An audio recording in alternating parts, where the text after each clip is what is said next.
अस्सलामु अलैकुम वरहमतुल्लाहि वबरकातुहू। मेरे प्यारे दोस्तों, मैं हूं मोहम्मद मुशाहिद और आप देख रहे हैं हमारा चैनल मोहब्बत रसूल सल्लल्लाहु अलैहि वसल्लम की। मोहम्मद से वफा तूने तो हम तेरे हैं, ये जहां चीज़ क्या है लौह कलम।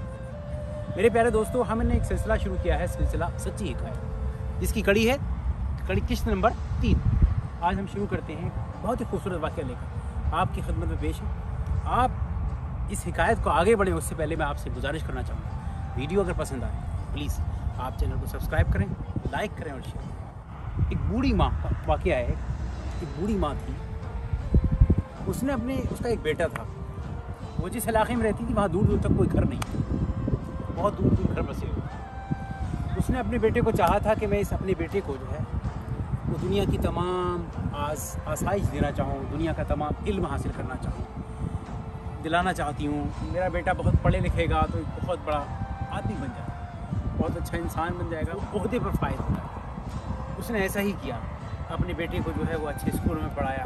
पढ़ाने के बाद हद ये हुई कि एक वक्त ऐसा आया, सिर्फ उसके पास एक ही बेटा। एक वक्त आया कि उसका बेटा जो है वो स्कूलिंग करने के बाद अब वो बाहर बैरूनी मुल्क पढ़ना चाहता है। उसकी भी उस लड़के की जुज्जू थी, ज़्यादा से ज़्यादा अपनी माँ की आरज़ू पूरी करना चाहता था। इसी तर्ज़ अमल को आगे बढ़ाते हुए उसकी माँ ने अपने बेटे को जो है वो बैरून मुल्क दिया। बेटा बैरून मुल्क जाकर के बहुत अच्छी एजुकेशन हासिल करता है और एक बहुत ऊँचे ओहदे पर फायद होने के बाद ये माँ, जिसके पास अब खाने कमाने के सिलसिले जो है ख़त्म हो चुके थे, एक बेटा था वो बैरून मुल्क था, अब इसके पास कुछ नहीं था जिससे कि अपनी आज़ाइश और आजमाइश को आगे बढ़ा सके, अपनी ज़िंदगी को गुजार सके। अब उधर एक बेटा था और इधर ये इसकी माँ थी।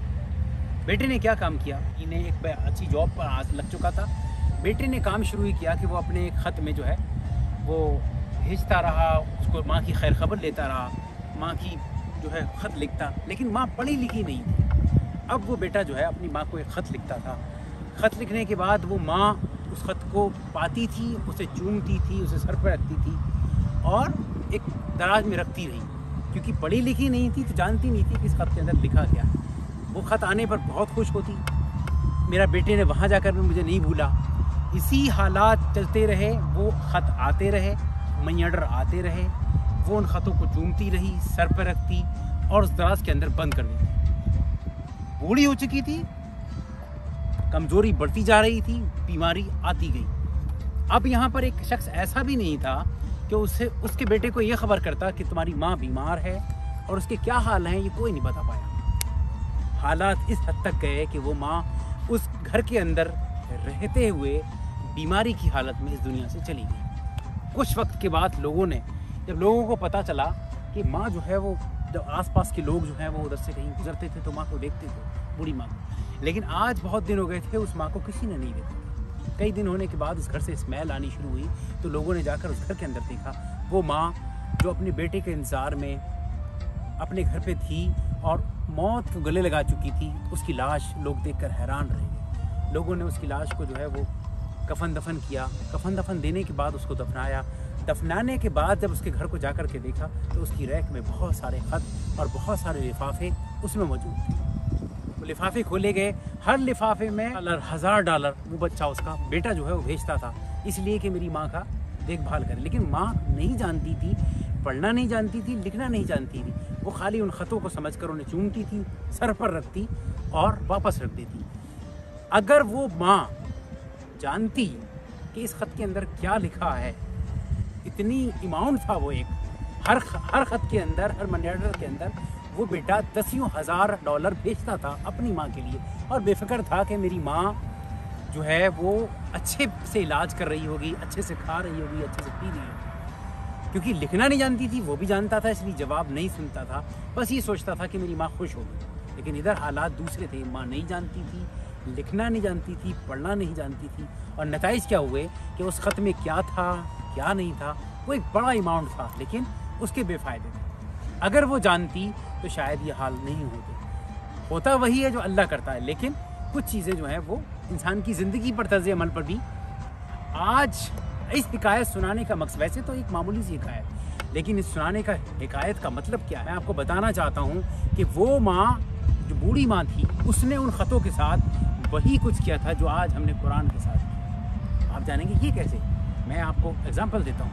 बूढ़ी माँ उन ख़तों को चूमती, सर पर रखती और वापस रखती। उसके अंदर क्या लिखा था, बच्चे ने क्या मैसेज भेजा था, कौन सी दौलत भेजी थी, वो नहीं जानती। मेरे प्यारे दोस्तों, आज हमने कुरान के साथ क्या किया। कुरान हमारे घरों में मौजूद है, हम चूमते हैं, सर पर रखते हैं, पढ़ते हैं तो बिना ट्रांसलेशन के पढ़ते हैं। अल्लाह तबारक व तआला ने उस कुरान के अंदर हमें क्या मैसेज दिया है, हमने कभी कोशिश ही नहीं की। मेरे प्यारे दोस्तों, क्या उस कुरान में दुनिया की तमाम दौलतें, दुनिया की तमाम मोहब्बतें, अल्लाह तबारक व तआला ने औलिया इकराम, बुजुर्गान दीन, तमाम अंबिया अलैहिस्सलाम, लगभग 26 अंबिया अलैहिस्सलाम का इस कुरान के अंदर जिक्र फरमाया।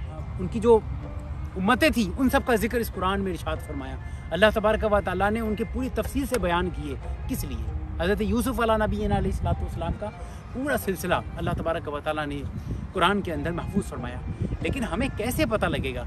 हम कुरान को सिर्फ पढ़ते हैं, बिना ट्रांसलेशन पढ़ते भी हैं, चूमते हैं और सर पर रखते हैं। वही काम जो बूढ़ी ने किया था, वही आज हम कुरान के साथ कर रहे हैं। मेरे प्यारे दोस्तों, आप सबसे इस हिकायत का सुनाने का मकसद सिर्फ ये है कि आज जो काम बूढ़ी ने किया था वो आज हम भी कर रहे हैं। हमें इस तरफ से बदलना चाहिए, हमें कुरान को समझना चाहिए, कुरान को पढ़ना चाहिए। अल्लाह तबारक व तआला से दुआ है कि अल्लाह तबारक व तआला हमें कुरान को समझने, पढ़ने की तौफीक अता फरमाए। अल्लाह तबारक व तआला हम सब पर अपना ख़ास करम फरमाए। अल्लाह तबारक व तआला ने उस कुरान में हमारे लिए क्या मैसेज दिया है, हमें समझने की तौफीक अता फरमाए। व आखिर दवाना अनिल हम्दुलिल्लाहि रब्बिल आलमीन। अस्सलातु वस्सलामु अला सय्यिदिल मुरसलीन सल्लल्लाहु तआला अलैहि वसल्लम। अस्सलामु अलैकुम व रहमतुल्लाहि व बरकातुहू।